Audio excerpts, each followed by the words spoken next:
All right, everyone, welcome to our fourth town hall. Before we get started, we do have a couple of announcements. Good news, this is the final week of the intro phase. So by the end of this week, by the end of this week, we'll be wrapping up the intro to programming and front end, back end, and the UX UI design programs that are on Moodle. And by the end of this week, you will also be selecting your track. Before that, there will be a little project that kind of puts everything together, just to, work on everything that you've been learning up until this point.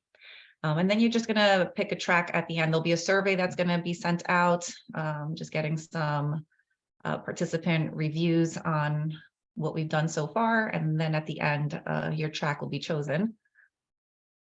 I do have some updates on Moodle, which I will share on the Slack channel for you guys. And in addition, very good news, we have a new member to the Reskill team, and that is Alex Maldonado. He is our new Director of Program Management. So if Alex wants to say a few words. Hello, can you guys hear me? There we go. I had a little trouble with muting and unmuting myself earlier, but hi, my name is Alex. As Lorraine said, I'm the new program manager, and I'm really excited to be here with you guys. I was actually in the first cohort of Reskill Americans along with Lorraine, and I see a few other familiar faces, but I'm really excited to be here and try to see what we can do to make sure that you guys are all successful in this program. We have a lot of people from the first cohort, even through our growing pains, that are successful engineers right now today. So it's definitely something that is doable. And a little bit more about my background. I also work full-time as a software developer. I work for a church called Sandals Church, and I help build software for them. And I mainly work with technologies such as React, Next.js, now a little WordPress, some PHP, and we build all kinds of crazy products with a really small team. But I'm excited to be here, and thank you guys for joining. All right, thanks, Alex. So in a moment, I'm going to introduce Sarah Graywood. Just a reminder, please ask all your questions in the chat. We'll answer them towards the end of our conversation with Sarah. So without further ado, Sarah Graywood is a former teacher with 10 years of experience in the education industry. She holds a master's from the University of Chicago in social sciences and was a recent career changer. She's a Latina breaking into tech as well. And Sarah is originally from Watsonville, California. She could have never imagined herself working as a software engineer before last year. She started becoming interested in engineering during, saying that correctly, and began coding on an app on her breaks. Once she got a taste for code, she realized her passion shifted from education to learning more about technology and coding. She has been on her tech journey for a little over a year. And during that time, she's taken courses with Mimo, Stanford, She Codes, and General Assembly. She has done an apprenticeship with Tectonica, an internship with Flickr, and a fellowship with Major League Hacking. She is currently on the hunt for her next adventure and her journey into tech. Welcome, Sarah. Oh, is Sarah muted? Hold on, I have to unmute Sarah. Hi, sorry, I was having issues with mute. It's good to be here. Hi, Sarah. Thank you. Yes, thank you for coming. So I figure maybe we could start off with a little bit. I know I introduced you, but a little bit about your background. How did you go from being a teacher into tech? Yeah, absolutely. So as you said, I'm from Watsonville, California, which is a pretty small agricultural town, pretty impoverished, although it's getting better. I kind of grew up there my whole life. Tech was never really presented as an option for me. It was basically, you don't want to work in the fields? Well, there's nursing and there's teaching. And I chose teaching. So I started tutoring when I was in high school. Actually, I started tutoring younger kids. Then I kept tutoring and teaching when I was in my BA program, started helping out my family during that time. And then, spent the next 10 years in teaching. I started getting burnt out in probably about 2019, but really didn't see a way out because I was the main breadwinner for my family.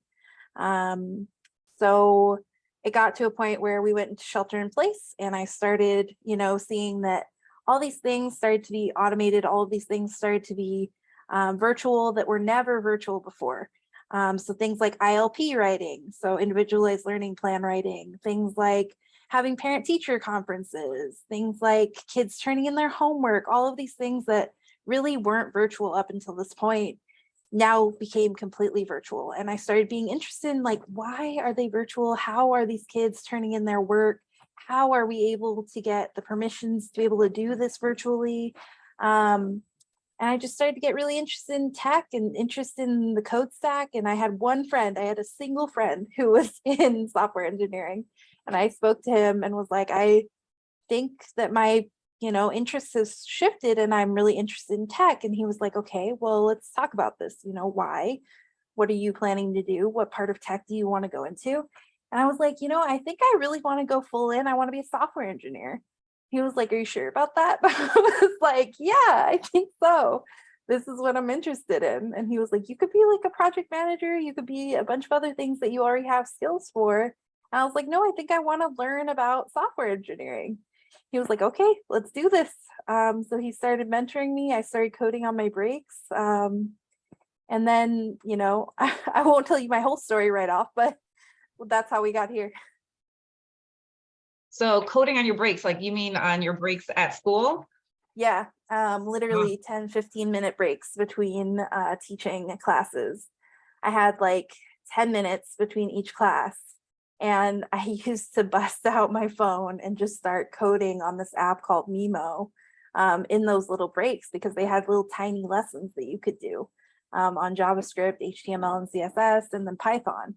And Python was the first thing I learned, actually. So yeah, my 10-minute breaks between classes. And then after work, I would like jump on and try to create websites and things.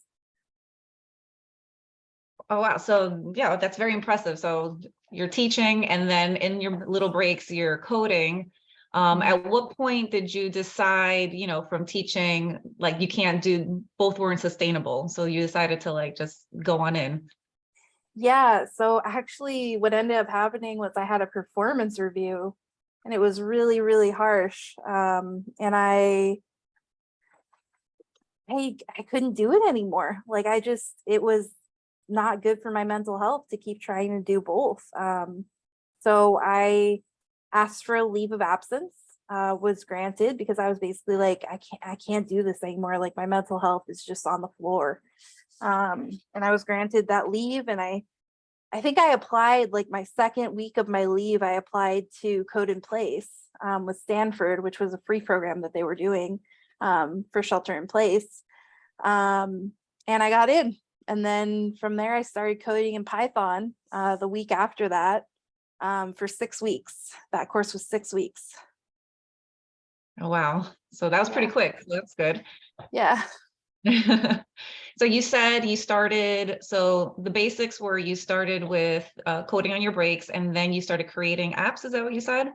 Yeah, so I started coding on my breaks, and then when I wasn't like completely burnt out by the end of the day, sometimes I would be able to do like an hour or half an hour with my friend and try to create like little HTML sites, like little tiny CSS HTML sites, no JavaScript whatsoever at first. I love that because it's a good start, and you learn along the way as well. And what I love the most, and I think this is something that we see in teaching a lot, like we see like the beginning where you started and like where are you at now. So can you give us an example of like what your first site, your first app, or your first programming?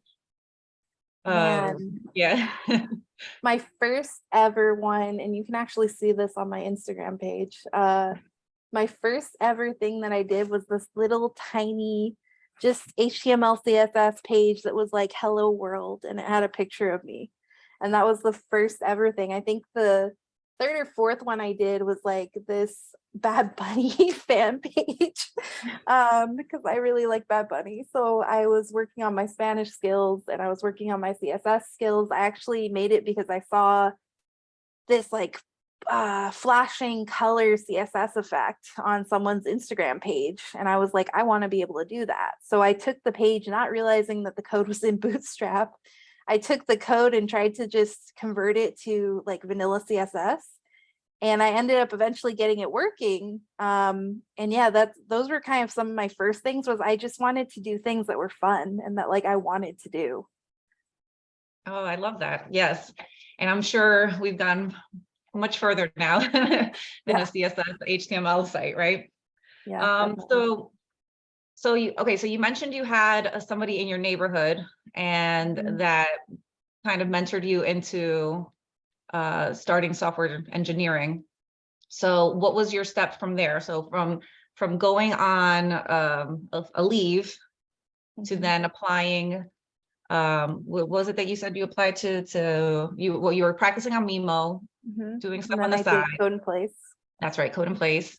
Yep. And And then then so then I did a little mini tiny like 3-week boot camp called She Codes Basics, which I highly recommend to anyone who is interested in like learning to code. Obviously, y'all are already in Reskill American, so like you have a path, but She Codes Basics is really amazing as well. It's women focused. They do really great work in helping people who are trying to get into coding from all over the world, women and non-binary people. I just really love that organization. But so let me refocus on what you actually asked me.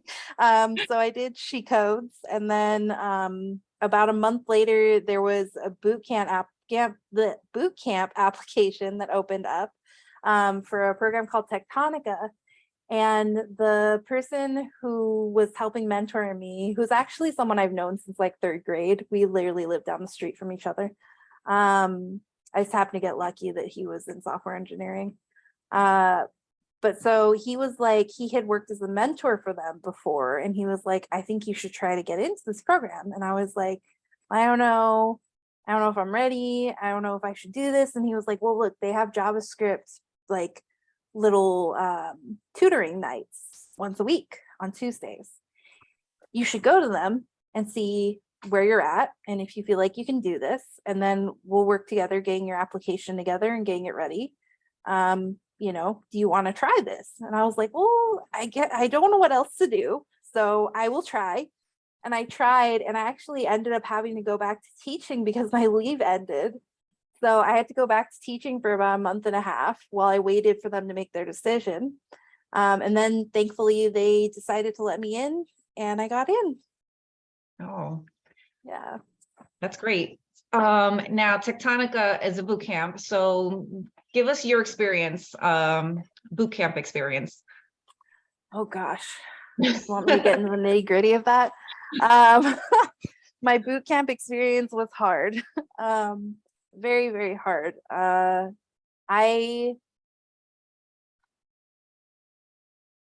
Yeah, it was hard. I started with just HTML, CSS, a little tiny bit of JavaScript that I picked up during those tutoring nights, and basically tried to go into a full 6-month apprenticeship. Because Tectonica is 2 parts. Tectonica is the boot camp itself, and then it's also an internship. So it's it's an apprenticeship altogether. And it's paid. So it's a really amazing program, but I was so lost like every week in Tectonica. It felt like drinking from a fire hose constantly, and we had to build a project every week, like a full-on website every single week for Tectonica. Oh, wow. Yeah, and it ramped up from being like, oh, HTML, CSS, a little bit of JavaScript, to being like a full stack in a week. That was really intense. But you know, I feel like while it was hard, I learned a lot, and I kind of realized that you don't need to be a master of everything you're learning as soon as you're learning it. You just need to like get a little bit of it so that you can take that forward to the next time you see it. And they were trying to tell me that in my boot camp, and I was not listening. Because I Were you felt just like I trying needed to, to master everything right yeah, away? yeah, I was like, oh God, I need to know everything about Docker this week, and I have to be a master of Docker by the end of this week because I have to use it. But that's really not where you should be when you're first learning things. Like, nobody expects you to master Docker in a week. Yeah. I don't even know what Docker is, so. Okay, so you're in the boot camp. What made you, so I think something that comes across a lot is sometimes, you know, there are moments where we feel overwhelmed. I know I felt that during the cohort last year, I felt like, am I good enough, or am I doing quality work? Can it be better? Are there people who are doing better than me? You know, it's constant questions that you're having. So I'm wondering what made you not give up? What made you keep going? What really made me keep going was that I wasn't teaching anymore. So I knew I needed to move out of teaching. I knew that even though like I was having a very hard time, I was less stressed than I was in the classroom, which is saying a lot because I was very stressed in my boot camp.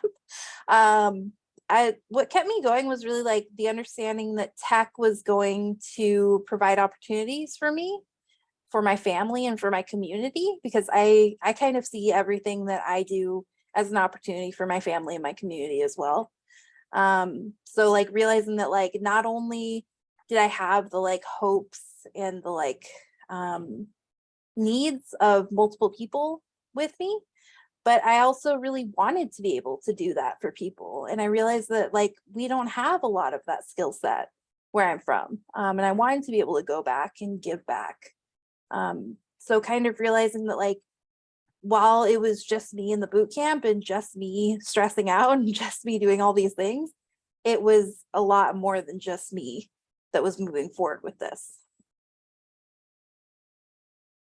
You kind of touched on something that I feel like I hear often, and I myself even think about it from time to time, where I guess many people who work, let's say in a service industry, like social work, teaching, I feel like sometimes there's this feeling of abandonment. You know, we're there for the kids, or we're there for the people to help out the community. So did you struggle with that? And if you did, like, how did you cope with, I mean, I kind of got the message where you still want to help, you know, you want to be in a position where you can help others succeed as well. But I feel like sometimes there is a struggle when it comes to those fields. Oh man, yeah, I struggled a lot, especially since I was in such a bad state with my mental health that I had to leave that day. Like I had to just tell my principal, I was like, I can't do this anymore.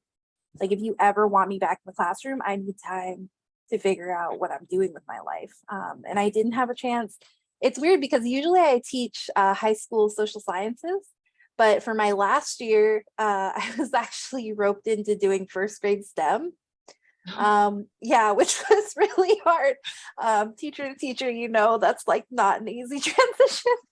But I had first graders and I felt so bad that my little first graders were maybe never going to see me again, you know? But I really had to, in that moment, prioritize myself, because if you know, it's like a kind of a played out phrase, but like if you don't have anything in your cup, you can't pour into anyone else's. And during the pandemic, my cup was like beyond dry. My cup was like broken.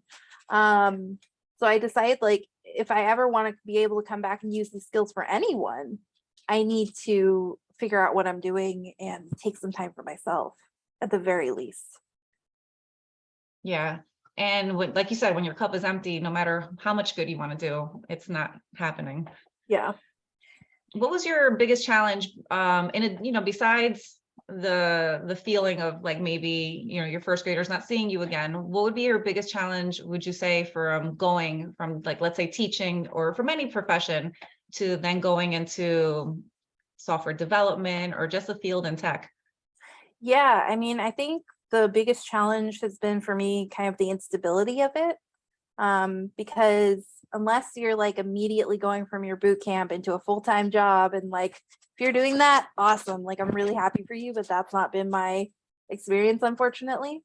And I have an anxiety disorder. So having to go from having a paycheck, like having a job that I was having a really hard time doing and was definitely messing with my mental health, but that gave me a paycheck every 2 weeks and that I knew was going to be able to pay the rent and pay the bills, to kind of just floating around, trying to find the next opportunity, trying to find the next thing.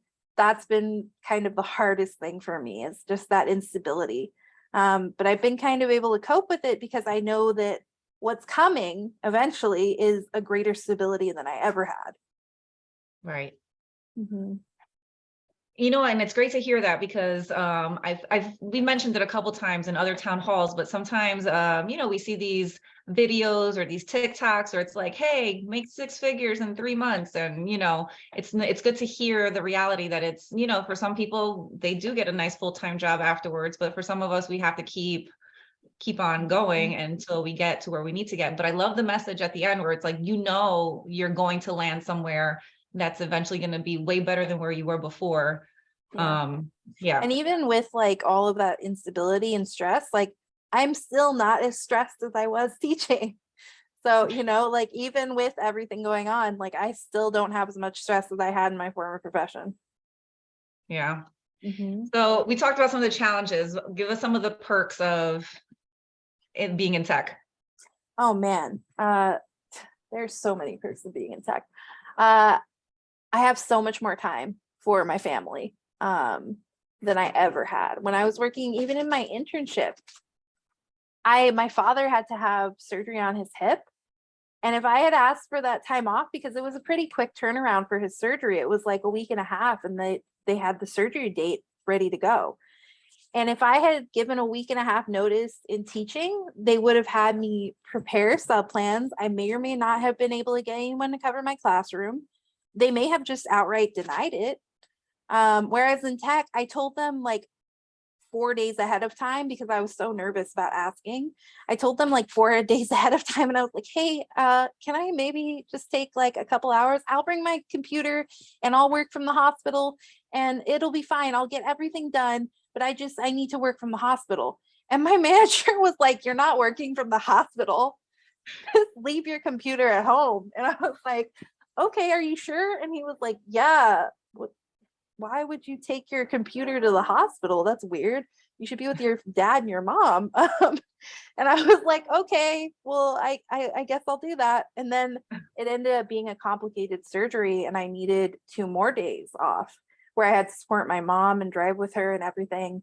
And I was really scared because I was in an internship, and I was like, oh God, they're going to just fire me. There's going to be like, your internship is done. And they were so understanding. So that's been one of the biggest kind of benefits, but also like you get paid a lot more. I was making in an internship the same amount that I was making at 10 years of teaching. God, what other perks are there? Parties are amazing in tech. I'm gonna put that out there. And like the people that you work with, because they're not stressed either, it's a lot better of a work environment overall. Yeah. I mean, everything you're saying is, so basically what I'm hearing is you're treated like a professional with some compassion and Yep, yeah. exactly. So let's talk about your apprenticeship a little bit. How did you get yourself into, what was the process for you finding either your apprenticeship or the fellowship that you were in? Yeah, so with the apprenticeship, with Tectonica, it was really because my friend had mentored for them before, and he knew about the program, and he knew that it was focused on women of color and non-binary people of color. And he recommended that I try with that one. But with and I had to go through an extensive application process with Tectonica. They have 2 different Tectonica applications. Then you have to do 4 interviews. with different like levels of the board and people in the program. And then including you have to do an interview with the CEO. So that was the process for Tectonica. MLH was a lot easier. The fellowship with MLH was a lot simpler. I ended up having an interview process that was kind of truncated because I was a late applicant.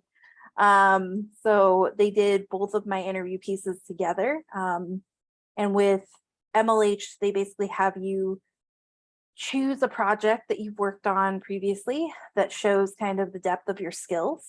So for mine, I used my Tectonica final project. And then you go into a phone call, you talk through your project, you do a little bit of behavioral interviewing where they ask about your communication skills and things like that. And then it took about 2.5 weeks for them to give me a response. And I ended up getting in.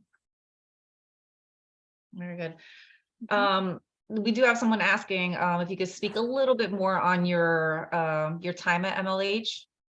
Some people have applied and they just wanted to see if they get a better idea on the application process. Yeah, for sure. So the application process is pretty simple. I think it's like 4 pages of writing and responding to questions. And then you set up your interview and do your interview with MLH. As far as I can tell, they're really looking for people who have a pretty good depth of experience, especially with the SRE program. I know that they wanted back-end experience in particular, because a lot of the SRE curriculum focuses on back-end. SRE is site reliability engineering. Sorry, I should say that. Which is basically like DevOps work. And I know they've got different tracks though. They've got software engineering, they've got the SRE track, and then they have a Solana track that they're just introducing, and a Web3 track that they're introducing as well. So I'm not sure what else people want to know about MLH, but I'm in the SRE track. Sorry, Oh, I just okay. saw someone's question. What oh, I just lost my train of thought. Okay, so well, somebody asked about resumes. What would you say a successful resume, or any tips for resumes? Yeah, so I would say don't have things on your resume that have nothing to do with what you're looking for. So, which is really hard when you're transitioning careers. Because I remember like just last month, I finally had a full resume, a full page, and it was all software engineering related. I was like, oh, great, finally, I don't have to have a bunch of stuff about teaching. But if you're gonna have stuff about teaching or stuff about other professions that you've worked in, I know it feels terrible to have to just tear that off your resume because you're like, that's 10 years of my life. How am I going to just tear that off? But for me, what I've done is I've just included a little line at the bottom of my experience that says 10 years of experience in teaching at these places. And I've listed the places that I've worked, but it just takes up one line. They know that I have not just been sitting around for 10 years. And you can fill in the rest with things that you've been doing. So like internships, apprenticeships, classes that you've taken, anything like that. Think about really deeply, what have you been doing to learn, right? So at first, when I very first started, I just had different courses that I had taken. Like I took a bunch of free beginner to blah, blah, blah classes with General Assembly. Like they have 8 a.m. classes that you can go to that are 2 hours long, that are like beginner intro to software engineering, intro to project management, things like that. And I just put them on my resume. And thankfully I've gotten more experience to where I can now put my apprenticeship, I can now put my fellowship, things like that. But really think about the skills that you've learned and the things that you've done when you're doing your resume. So you can have a piece of your resume that literally just says skills, or just says technologies, or just says frameworks, right? So think about what you have. Try not to think about it in a mindset of what you don't have, right?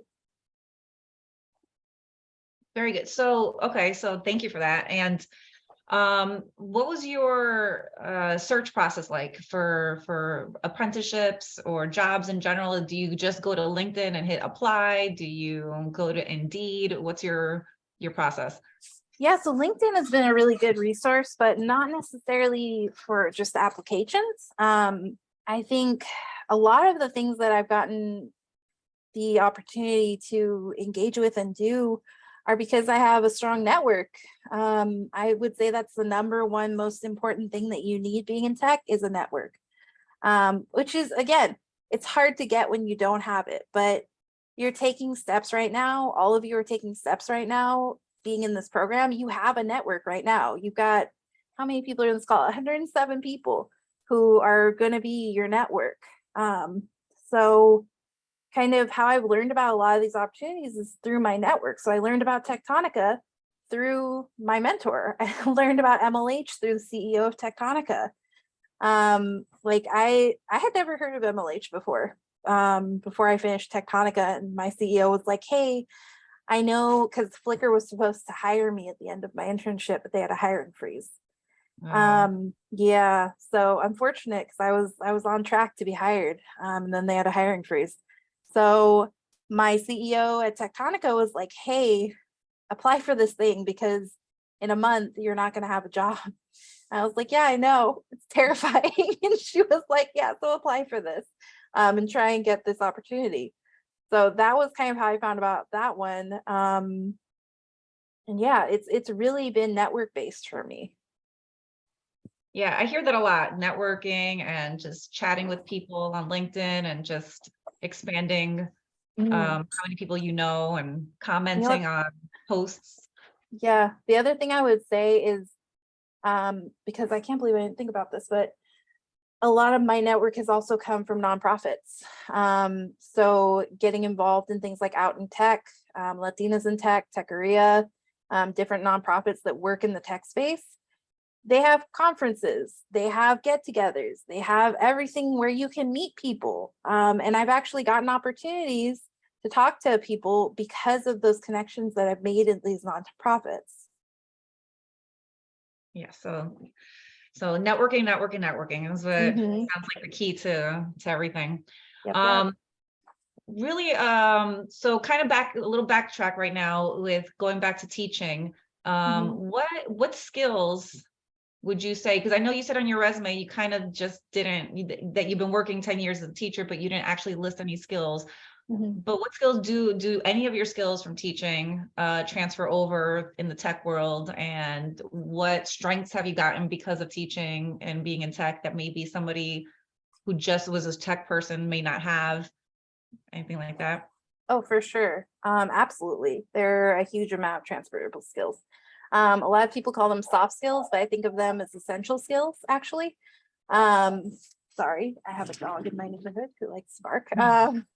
So I think of them as essential skills because they're things like communication, empathy, things like managerial skills, things like filing and being able to write reports, which directly links over to writing documentation, for example, doing technical writing. There are a whole lot of skills that are transferable from teaching to tech. And I think they actually make me a much better engineer than someone who might not have those skills. Things like mentoring and being good at being mentored too is something that has come over from teaching, because you have to take a whole lot of criticism that is sometimes constructive and sometimes not as a teacher.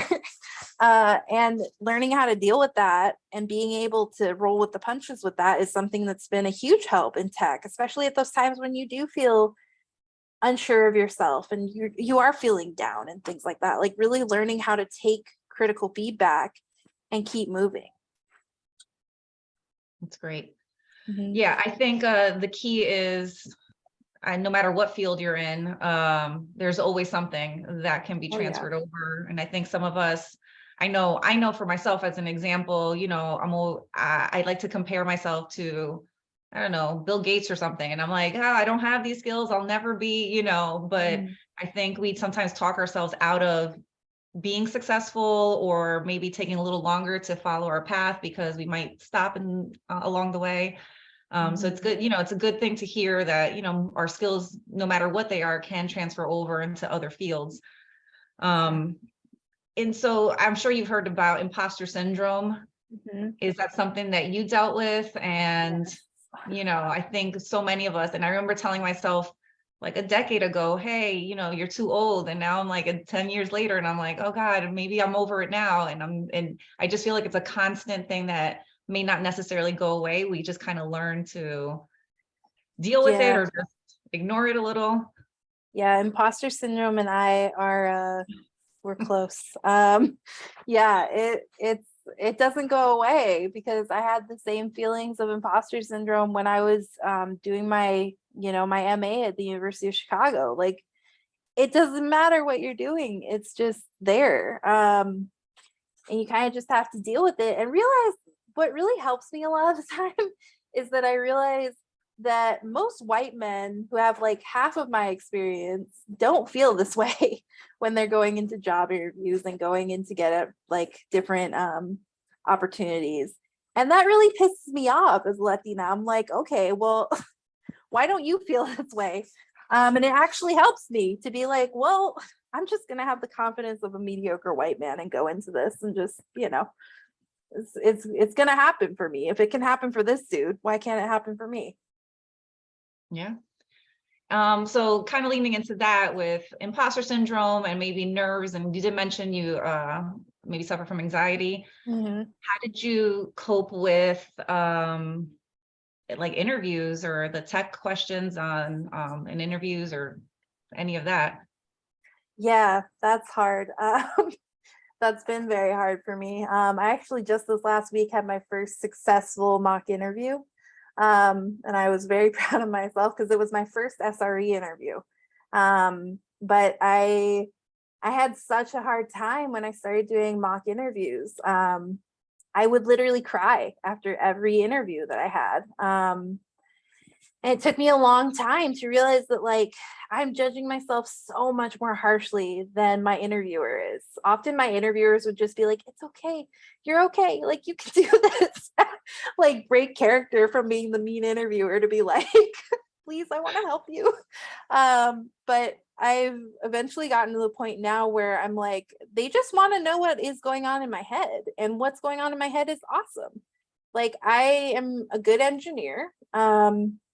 And I am thinking the right thoughts. My mentor, one of my mentors always loves to say that when I'm wrong. He's always like, you're thinking the right thought.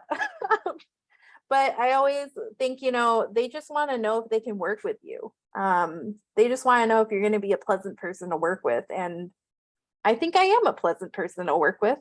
So I often just try to go in there being like, I'm just showing them that I'm a cool person. I'm not necessarily trying to like make them believe I'm the most amazing person in tech in the world, because I'm not. Like, I am not the JavaScript, like, king or queen, I'm not the best at Python. I am not a Docker master. But what I am is a person who genuinely enjoys software engineering. I am a person who works directly with people very well. And I am a person who's going to ask questions and answer questions when they're given to me. And those are major skills in software engineering. Absolutely. I love it. I love the attitude. I love the, words of affirmation that maybe we have to give ourselves before we move on to the next step. So some misconceptions. I myself, I did the UI UX design track last year, and there was no coding in my world for me. But I know some of my misconceptions was the math part of it. Can you speak on that, and how much math do you use on a daily basis when you're working? I did more math teaching STEM to first graders than I do ever in software engineering. There's a little bit of math when you're talking about things like data structures and algorithms. When you're talking about like binary tree searches and things like that. And that is like necessary math, but like it's not gonna stop you from like learning a language. Like JavaScript specifically has all the math kind of redacted out of it. Like if you're working with something like C, which is like a very base language, then yeah, you're gonna need some math because you have to like write in every single piece of work that you're doing. But JavaScript and Python have largely abstracted out that part of what you're doing. So like, is it good to know the math? Yes. Like, would it be great if you knew how to write things in C? Sure. Is it necessary to be a good software developer? No, not necessarily. Like if you're talking about a senior level work, maybe, but like, it's really not essential to being a junior. Okay. I love it because math is also not my forte, so that would be I neither. that's I neither. Can you share a day in the life of as a software developer, engineer? Yeah, absolutely. So I'm going to tell you from my internship because I haven't had my first job in tech yet, but for my internship, basically you get up in the morning.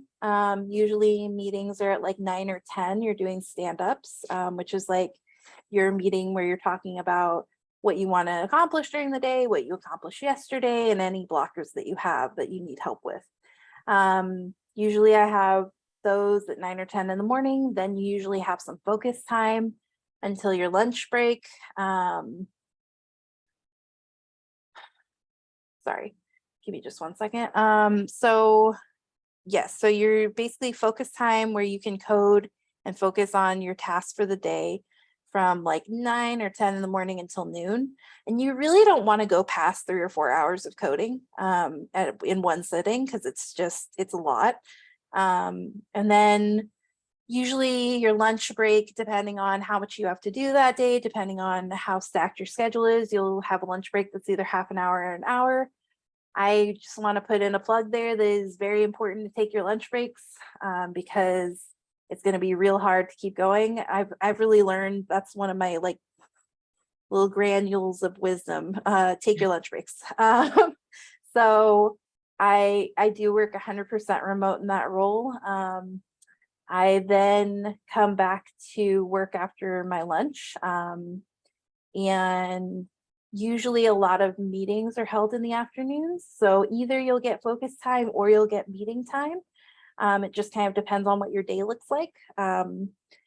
Sometimes probably once or twice a week, you'll have an all hands, depending on what groups you're a part of. And that's a meeting where everybody from the company comes in and all meets at the same time and talks about company-wide issues, or it can either be company-wide or it can be your team-wide issues.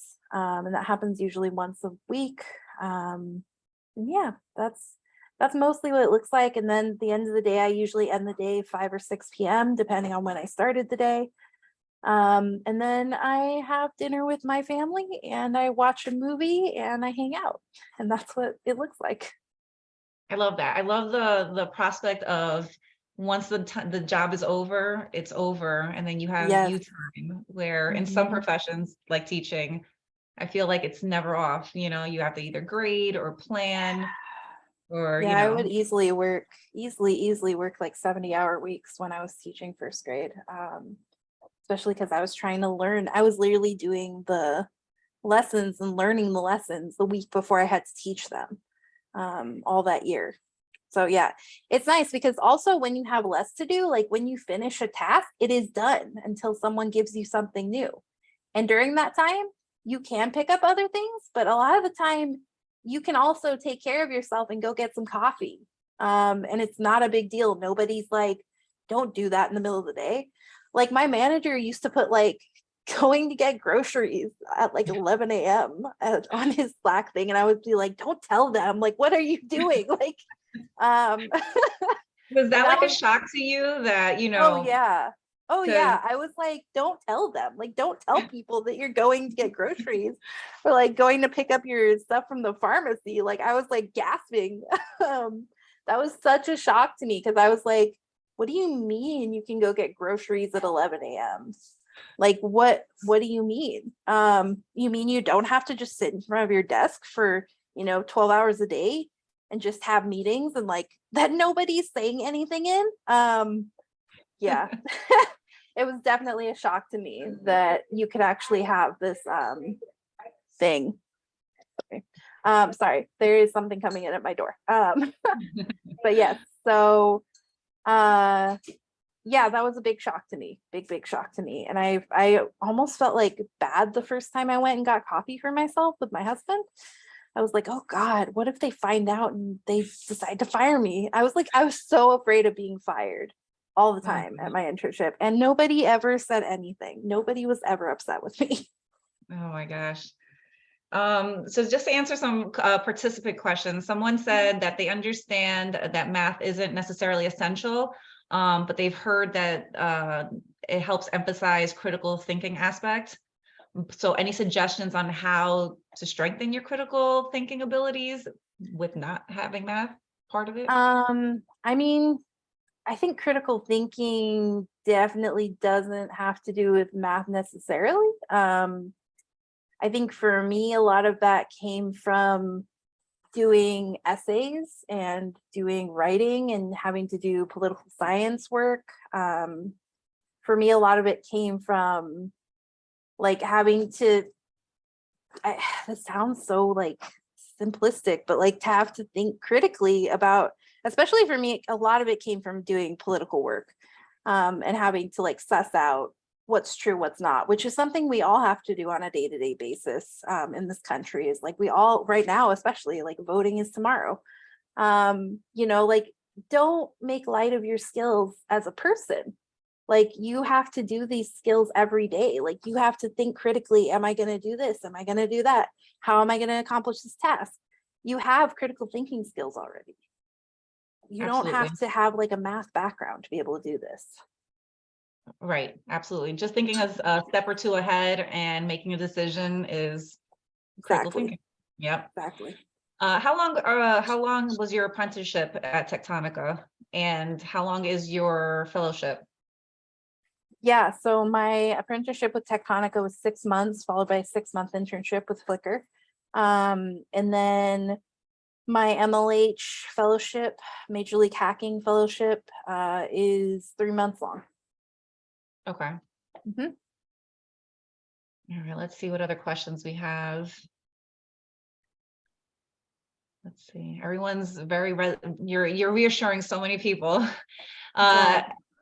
Any advice to our participants while I scan through the questions? Any advice?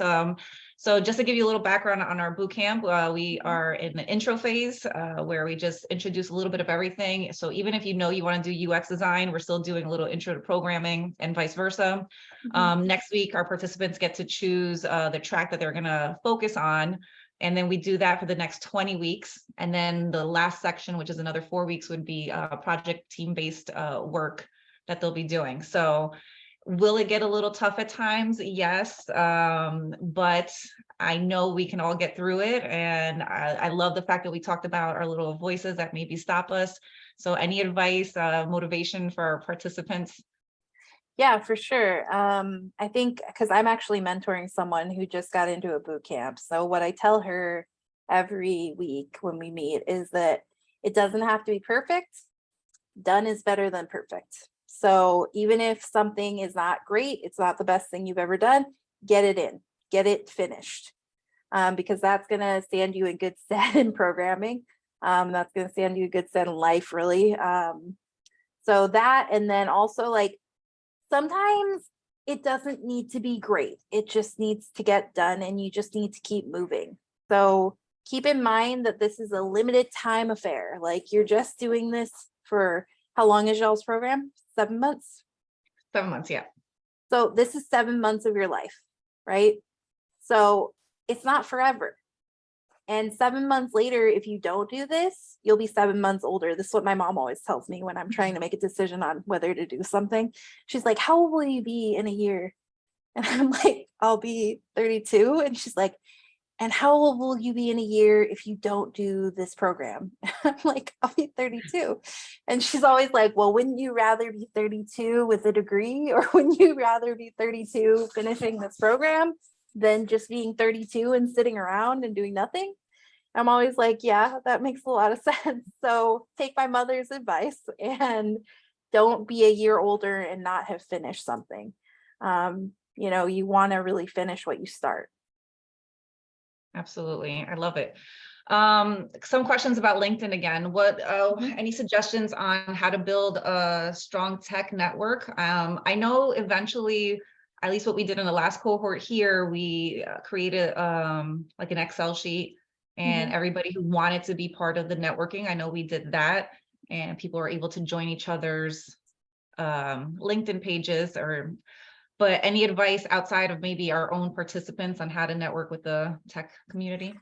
Yeah, I mean, I would add to that too. Don't just like connect with each other and then that's all good and be done, but actually endorse people for skills, ask them to endorse you, like really use the tools on LinkedIn that they already have built in. But also, again, I'm going to come back to this nonprofit piece, like going to events with groups like Tectonica, Women in Tech, Latinas in Tech, things like that. Like that is how you build your network. Is you're going to these events, you're meeting people, you're finding people who you have things in common with. And like these events sometimes are in person, but a lot of them are virtual. You can attend them from anywhere. Like Latinas in Tech, I think is centered in New York. And I go to their events all the time that are East Coast time. So I would just really encourage you to find things that fit in your schedule and actually go to the events that are offered for these groups. And what would, just for my own curiosity, what do these events look like as far as them being virtual? Like, do you actually have an opportunity to speak with people, and how does one go about doing that? Yeah, so depending on the event, so Latinas in Tech do a lot of really great events where they'll have a speaker or they'll have something focused on in the first portion, and then they'll do breakouts where you're in a room with like 4 or 5 other women. You're discussing things, you're talking to each other, you're sometimes just like, talking about random things. But it's really cool because then they'll move you and they'll switch you into another room. And then you'll have 5 new people who you haven't met. So what I try to always do when I'm in those calls is I always drop in the link in the chat. I'm always like, if you're interested, please connect with me on LinkedIn. And I have it copy and pasted ready to go. So that in those like 5 minutes that I'm in that breakout room, 5 people have seen my thing. It was my goal before I finished Tectonica to have 500 people on LinkedIn that I could connect with and network with. And I actually ended up doing that because I kept going to conferences and I kept going to events while I was in Tectonica. Yeah. Would you say, I joined, I did an ed tech conference online, and it was the same thing with the breakout rooms. And sometimes it was just like talking about our day. Yep. And I did exactly what you did. I just put in the chat, hey, if you want to connect. And by the end of this, maybe hour-long event, I think I had like 100 new connections. Yep. Which isn't saying much. I only had like 30 at the time, but hey, it was 100 more. Yeah. And we started conversation. So yeah, these meetups are really great. Would you say, so you've done both the virtual and the in-person, is one better than the other, or? I personally like in-person just because I really like being able to like see someone. I also really enjoy getting dressed for events that are in person because I like fashion. So I like, especially like Latinidad events, being able to like see people and what are they wearing, and like it's so interesting. So I like in-person events because of that. Because it just feels a little more natural in person to me, probably just because that's what it was for a very long time. But I think, virtual events definitely have their place, and like getting to a virtual event in like 15 minutes notice in like New York City, it's going to be a lot easier if it's virtual than it's going to, take you like 3 hours on a plane. Like, right. It's a lot easier and it makes it much more accessible. So I like both, but I definitely have a little warm space in my heart for in person. So we're getting close to the end of our hour-long call. One more question. I know this is great. It went so fast. I love talking to you. what was I going to say? The finding a mentor. I know you were very lucky in the sense that your mentor was somebody you knew from 3rd grade, but now you mentor. So any advice on how one can find a mentor? Yeah, so that's hard. 'Cause, my mentors have been largely built in. So one was like my friend from 3rd grade, and then the other one was a Tectonica mentor. So I've gotten really lucky in that aspect. But I think once you're in programs, a lot of programs that you're in will have mentors there. It's your job to keep that communication going after the program if you really want to stay in touch. So I would definitely bring it up to that person. Like, you don't want to just like be like, oh yeah, you're gonna spend 2 hours with me every week, right? So you definitely want to, get consent from that person and find out how much time they're willing to give you and if they have time to give you. And then kind of move into figuring out what is that person going to mentor you on. So I have 2 mentors right now. One of them is front end, one is back end. And then I'm lucky enough to have several mentors within MLH that are helping me with site reliability. But my 2 personal mentors, one is front end, one is back end. So you really want to focus on what is that person good at? What do they want to mentor you on? And what are you going to get from this experience, and what are they going to get from this experience? Because it goes both ways. Mentorship is highly, highly, highly valued in senior level devs, right? If you've already had mentorship, it looks really good to them. So always remember, when you're in a mentor-mentee relationship, it's not just going one way, it's going both ways. And always keep that in your head, because I think a lot of times we get in this headspace where like, oh God, we're taking so much time from them. Oh God, I'm taking and taking and taking, but that's not true. They're also taking from you, right? So that's a 2-way relationship. Oh, that's great advice. I also want to remind everyone that, we do have tons of mentors and tutors. We have an open calendar. I think we have about like 80 hours per week available for either one-on-one calls. And so everyone take advantage of these wonderful mentors and tutors that we have at Reskill. And with anything, like you said, it could be anything front end, back end. Any questions you might have, please don't ever think that, it's a silly question or it's something that you should figure out.